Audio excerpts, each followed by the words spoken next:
ऐसी भी एक बहू। सुबह का लगभग 10 बजे का समय था। पोस्ट ऑफिस में ज़्यादा चहल पहल नहीं थी। पोस्ट ऑफिस के मेरे कैबिन से पूरा पोस्ट ऑफिस मुझे साफ दिखाई देता था। मेरी नज़र एक 40-42 साल की महिला पर गई। दिखने में सीधी साधी, मेकअप रहित, प्रभावशाली व्यक्तित्व वाली, पहनावे से मध्यवर्गीय लग रही थी। जिस तरीके से वह ऑफिस के कर्मचारियों से बात कर रही थी, मुझे उनकी बातचीत सुनाई नहीं दे रही थी। उसके स्वभाव की नम्रता साफ झलक रही थी। थोड़ी देर बाद मैंने देखा तो वो बेचैन सी बेंच पर बैठी थी। शायद उसे किसी का इंतज़ार था।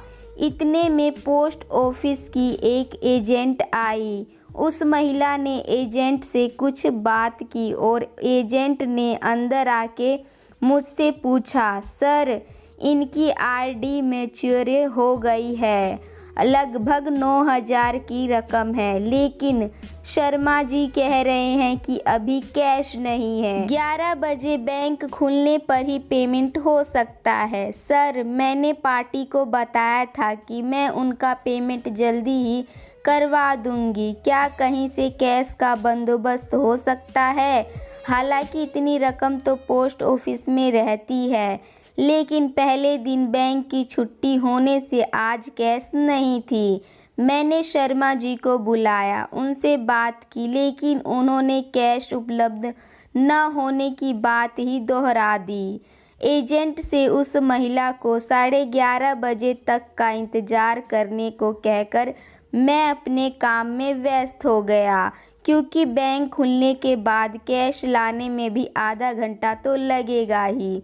थोड़ी देर बाद मैंने देखा कि एजेंट तो जा चुकी थी और वो महिला बड़ी बेसब्री से कैश लाने वाले लड़के का इंतज़ार कर रही थी। 11:35 को वो महिला लगभग रुआसी होकर मेरे कैबिन में आकर कहने लगी, सर, मेरी बुजुर्ग सास की 85 साल की है। उनके खाने का समय हो रहा है। मुझे उन्हें समय पर खाना खिलाना है। कैश आने में और कितना समय लगेगा? अब लड़का आता ही होगा। उसे देखकर सहज ही अनुमान लगाया जा सकता था कि उसके लिए एक मिनट कितना महत्वपूर्ण है। मैंने किसी बहू को, सास को वक्त पर खाना खिलाने के लिए इतना व्यस्त होते पहली बार देखा था। मेरा काम करने में मन ही नहीं लग रहा था। पूरा ध्यान उस महिला पर ही केंद्रित था। उसकी बेचैनी मुझसे देखी नहीं जा रही थी। सच बताऊं, यदि उस वक्त मेरे पास पैसे होते तो मैं खुद उसे अपने पैसे देकर वक्त पर रवाना कर देता। कैश आने पर मैं अपने पैसे ले लेता, लेकिन हाय री किस्मत, मेरे पास भी इतने पैसे न थे। मैंने उसे बुलाकर कहा, आप यहाँ पर हस्ताक्षर कर दीजिए ताकि कैश आने पर आपका उतना भी वक्त बचे। उसने हस्ताक्षर कर दिए और बेंच पर जाके बैठ गई। 11:45 हो गए, लेकिन लड़का नहीं आया। अब उसका धैर्य जवाब देने लगा। वो मेरे पास आकर कहने लगी, सर, मैं अब और इंतज़ार नहीं कर सकती। मेरा घर भी दूर है, खाना बनाने में भी वक्त लगेगा। मैं कल आकर कैश ले जाऊंगी। देखिए, आपने फॉर्म पर हस्ताक्षर कर दिए, इसका मतलब है कि आपको कैश मिल गया। अतः कैश तो आपको अभी ले जानी होगी। अब वो कुछ ज़्यादा ही परेशान हो गई। 11:55 को वो फिर मेरे पास आई। माफ़ कीजिए, मैं और इंतज़ार नहीं कर सकती, मैं जा रही हूँ। मुझे मेरी सास को वक्त पर खाना खिलाना है, चाहे इसके लिए मेरे इतने पैसे क्यों न नुकसान हो जाए। और वो सचमुच चली गई। मैं और मेरा पूरा स्टाफ भुकचाकर होकर उसे जाते हुए देखते रह गया। मेरी पोस्ट मास्टर की नौकरी में यह पहला केस था जिसमें ग्राहक को पैसे से ज़्यादा अपनी सास को खाना खिलाने की पड़ी थी। एक मध्य वर्गीय बहू जिसके लिए 9,000 रुपये बहुत मायने रखते हैं। पूरे 12 महीने में थोड़े थोड़े पैसे जमा करके उसने यह राशि जुटाई थी। इतनी सहजता से पैसे छोड़कर कैसे जा सकती है? हम सभी को यह बात हजम ही नहीं हो रही थी। आजकल की नहीं तो प्राचीन काल से ही सास बहू का रिश्ता एक ऐसा रिश्ता कहलाता है जिसे जैसे न चाहते हुए दोनों ही निभाती हैं।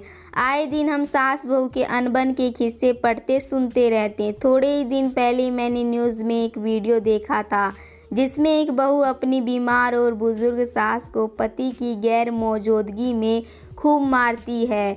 ऐसे मुझे अपने कानों पर, अपनी आंखों पर विश्वास ही नहीं हो रहा था कि ऐसी भी कोई बहू हो सकती है जो सिर्फ सास को वक्त पर खाना खिलाने के लिए। मैं यह सब सोच ही रहा था कि उतने में ही वह महिला और कैश लाने वाला लड़का दोनों एक साथ प्रवेश किया। हुआ ये कि जैसे ही वो महिला बाहर गई वो वैसे ही उसे लड़का आते हुए दिख गया।